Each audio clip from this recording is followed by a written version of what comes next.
You know what else is super relevant? There's a ComicTom exclusive coming in January. Thor 1. Just want to mention that one again? Dude. It hasn't. I don't think. Is anyone going to blame me? It's a freaking Thor 1 in Hyuk Lee. Come on. But we're talking about Donny Cates. We're talking about Thor, and we're excited. And I figured this would be a great time, a great opportunity to kind of give some Thor recommendations. There's been some great Thor writers of the past. Some people are going to be getting into Thor right now. I guarantee you there are people putting Thor on their pull list because it says Cates right on the cover. That's a big draw for me anyway. So let's chat about some Thor comics, and then let's chat about some Donny Cates comics. So first off, let's take a look at some comics we think people would be into as it pertains to Thor, and a good place to start if you find yourself needing some more of the Thunder God. The easiest recommendation to give is the Jason Aaron run of Thor. It's relatively recent, and it appears to be something that Donny Cates is basing. He's actually pulled a lot of his... Already? Yes, a lot of his material that he's written throughout Venom and Silver Surfer and the rest of his Marvel work. A lot of it was seeded in the early issues of Jason Aaron's Thor run. That's something Donny Cates really did well. Sometimes writers, when they come in to take on a new story, a new idea, they kind of retcon stuff. They try to make it their own, make it work. But in this case, he was all about showcasing his comic knowledge. He was referencing everything. Yeah, instead of kind of just, you could say Jonathan Hickman, for example, when he came on to X-Men, he kind of just wiped the pieces all off the table and was like, this is my world now. Gold balls. Right. Boom. But Donny Cates... We're going to call it gold balding. Sure. Why don't we do that? Let's call it gold balling. Okay. Yes. Let me know what you think about that in the comment section below. Donny Cates comes in to the world of Marvel, not even just Thor, but he comes into Marvel and he's kind of like tiptoeing and sneaking his way in without disrupting... Take that over there. Without disrupting the world that was already built for him by other writers. Like he's just weaseling his way into that mold without breaking anything, without clearing the table. He's fitting into the world that's already been established by writers like Brian Michael Bendis and writers like Jason Aaron. So Jason Aaron's run is fantastic. He had a huge Jane Foster run in there that is so damn good. Legendary. And then the God Butcher. This whole run, it's long, but it is following Thor being more of a god than he has been in the past. This is a character that if you pray, he's going to hear your prayers. And pray to Thor all the time. We do. You say do. That all the time. I don't pray to Thor. No, I always say pray to Thor, Exactly. But it's because he hears you, and it's about this run, about getting to know Thor in that way. I love that run because it's got 3 different versions of Thor all in the same storyline. You have like a prologue, prequel version of Thor, like he's still a young kid. He doesn't have the hammer yet. Right. He's got a big axe and he's just kind of, rowdy and rough and headstrong. Different parts of his life have to be covered in order to get to the climax where he has to face off against the God Butcher. It's a really cool run. But that's the easiest recommendation for Thor. Now, one thing that got me really into comics as far as like reading, again, it really sparked that fire hard, was Civil War. Ooh. And this is right around the time that Thor was killed. Specifically, because of Civil War. They didn't want him to have to side on one or the other. What side are you going to put the god on? So they just took him out of the equation and gave us this wasn't it like a clone or a robot Thor in Civil War? Some kind of thing that Tony Stark made. Yeah. I digress. Doesn't matter. It's all comic books. But when they brought Thor back. Yes. After Civil War, Thor had a relaunch. He had a new Thor series by J. Michael Straczynski and Oliver Coipel. That's right. I never know how to pronounce this. You love that run, dude. I do. I don't even like Thor, really. I don't consider myself a fan of Thor, but I like that run. I read that run mostly because I'm really interested in that era of Marvel Comics, the Civil War era, the mid to late 2000s.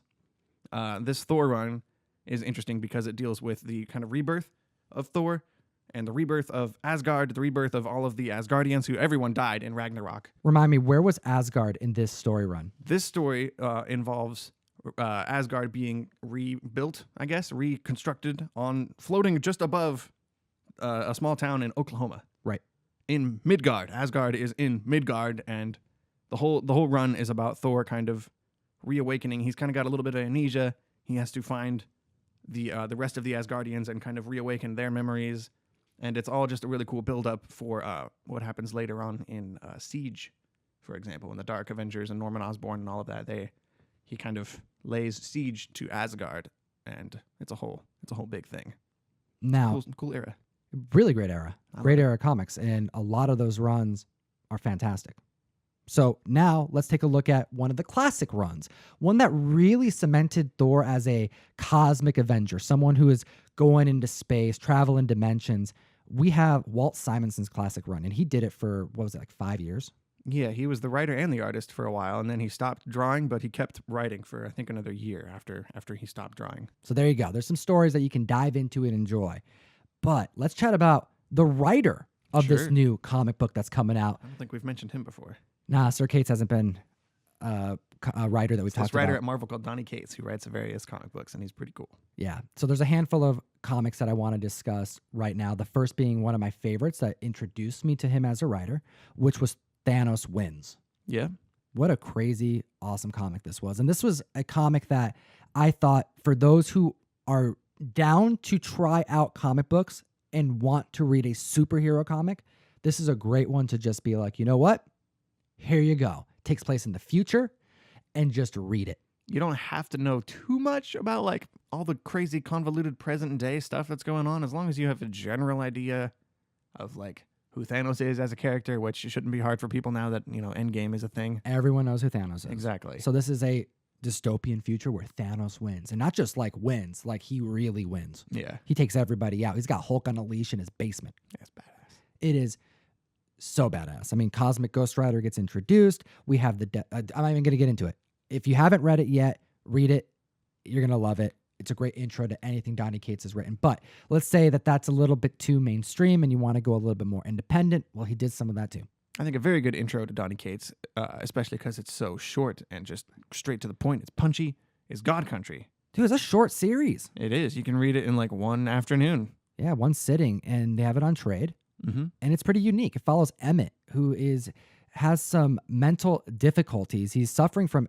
Is it actually Alzheimer's or is it just memory loss? He's got something like that. Yeah, it's a combination of Yeah. that. And he finds, because of like a tornado, Yeah. a sword, a 12-foot long sword that when he touches it, his memory comes back and he's back to normal and life's seeming to be good. You know, it heals him to a degree because he's been chosen to wield the sword. But then, like, it turns out that it wasn't a normal tornado. It was some kind of otherworldly tornado, obviously, because it brought some magical sword to our planet. But then it turns out the demon creature thing who owns the sword comes looking for it. And, you know, a conflict is set up that way between Emmett and the rightful owner of this sword. And it's a nice, short, self-contained, no sequels, no other wider universe stuff to be concerned with. It's a really good story. And I think it was part of the reason that Donny Cates was put on the map in the first place. Yeah, it was definitely one that when people read it, they were like, "Oh my goodness, this guy's got some chops." This is a writer to keep an eye on. That's right. And then, of course, wouldn't it be fit to mention Thor and to mention Jason Aaron and all these different things without mentioning Venom? You got to read Venom. Yeah, it's so good. And then It's even the obvious answer, and it feels like a cop-out to include this in a list of 3 Donny Cates titles to read, but you got to read Venom. dude, we went through Baby Tooth. We were looking at other stuff he did. We didn't talk about Guardians of the Galaxy. But Redneck. really, I mean, Redneck is so dope, dude. But you know what? When it comes down to it, get yourself the first trade of Venom. You're going to be happy. And get yourself caught up because all of these storylines are starting to weave together. And I'm just so stoked, you could say Venom is kind of like the through line of all of his Marvel work that he's done so far. In like Silver Surfer and in Guardians, all the build-up he's done for Null and Absolute Carnage and all the symbiote stuff, it's all kind of the backbone of that all is the Venom run that he's done. And again, also, like we were talking before, it's a run that you don't necessarily need to be super familiar with the wider, just before happenings in Spider-Man and in Venom right before that. It's pretty new reader friendly. He took like the seeds of plot points from other runs and it just expanded on it here. And then he did it with major characters. So these stories that are now canon, they're spreading throughout all these other runs and changing the Marvel Universe. It's pretty cool. He took an offhanded character that was barely in the beginning of Jason Aaron's Thor run and made that guy his overarching super Thanos level villain for his entire... It seems like he's building up his entire time at Marvel to be kind of a Null story. Hey, it's his character, man. Yep, I'm loving it.